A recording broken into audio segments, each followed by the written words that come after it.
यह वीडियो सिर्फ उन लोगों के लिए है जो कुछ जानना चाहते हैं, न कि जो अपने मन में किसी की छवि बनाकर खुद को झूठ बोलते हैं। दोस्तों, बाबा का अर्थ होता है वह व्यक्ति जो आपको असली सत्य के दर्शन करवा दे, जो आपको संसारिक मोहमाया से दूर ले जाए और आपको मोक्ष का रास्ता दिखाए। बाबा वह होता है जो आपको सही और गलत का अंतर समझाए। परंतु यदि हम अपने आसपास देखें तो बहुत कम ऐसे बाबा होते हैं जो हमें ये सब दे सकते हैं। आज हम आपको बाबाओं की वजह से हुए नुकसान को समझाएंगे और बताएंगे कि कैसे ये बाबा लोग एक आम आदमी को ठगते हैं। अगर आप भारत में किसी भी तीर्थ स्थल पर जाएंगे तो दुर्भाग्यवश वहाँ आपको सिर्फ गंदगी ही मिलेगी। वहाँ आपको एक से बढ़कर एक बाबा मिलेंगे और अनेक लोग वहाँ उन बाबा लोगों के पास अपना दुख दर्द गाते हुए मिलेंगे। मैं एक बार उज्जैन गया था। वहाँ मैंने देखा एक बाबा सिर्फ हाथ देखकर हजारों रुपए ले रहे थे। न केवल वो 1000 रुपए ले रहे थे, बल्कि वे लोग अनेक प्रकार के पूजा पाठ कर रहे थे और लगभग एक आदमी से 10 से 15 हजार रुपए ले रहे थे। और ये लोग हंसी खुशी ये पैसे भी ले रहे थे। अगर इतने पैसे देने वाले कुछ लोग हों तो मुझे कोई संकोच नहीं होता, लेकिन मेरी आंखें तो फटी की फटी रह गईं जब मैंने देखा कि सैकड़ों लोग लाइन में लगे थे और मुंह मांगी कीमत देने को तैयार थे। वहाँ पर अक्सर पूजा पाठ करते हैं, फिर पूजा पाठ करके सारा सामान नदियों में फेंक देते हैं। शायद इसी कारण सारे झाड़ फूंक नदियों के पास ही होते हैं। शायद इसलिए ही भारत में कोई भी नदी साफ नहीं है। भारत में बाबाओं की वजह से अंधविश्वास भी बहुत फैलाया गया है। लोगों के डर का इतना फायदा उठाया गया है कि लोग कंगाल हो चुके हैं। गांव में आज भी लोगों को किसी न किसी चीज का डर बताकर उनसे बहुत ज्यादा रुपए लिए जाते हैं।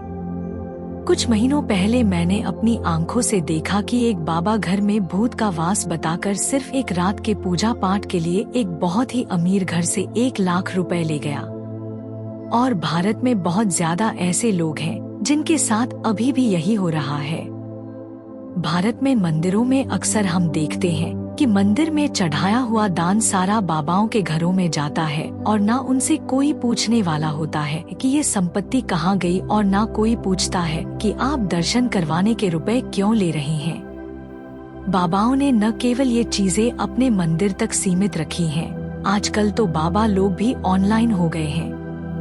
YouTube पर हर जगह बाबा लोग खुद का पॉडकास्ट देते हुए नजर आएंगे। अपनी आप को भगवान के बराबर बताकर लोगों का रास्ता भटका देते हैं। खुद मोहमाया को त्यागने की बात कहकर खुद महंगी महंगी गाड़ियों में घूमते हैं। जिस घर की आप कल्पना भी नहीं कर सकते उसमें रहते हैं, और लोगों को लगता है कि बाबा अच्छे हैं, तो इसलिए अपनी कमाई से बहुत छोटा हिस्सा लोगों को खाना खिलाने में लगा देते हैं। इससे लोगों को ऐसा लगता है कि बाबा तो कमाए हुए पैसों से भलाई कर रहे हैं।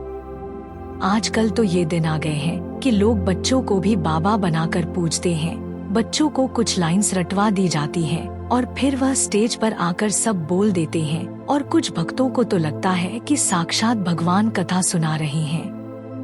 बाबा लोगों ने न गरीबों को छोड़ा, न बेबस लोगों को, न उन्होंने बीमार आदमी को छोड़ा, और न किसी ऐसे को जो पहले से ही बहुत संकट में हो।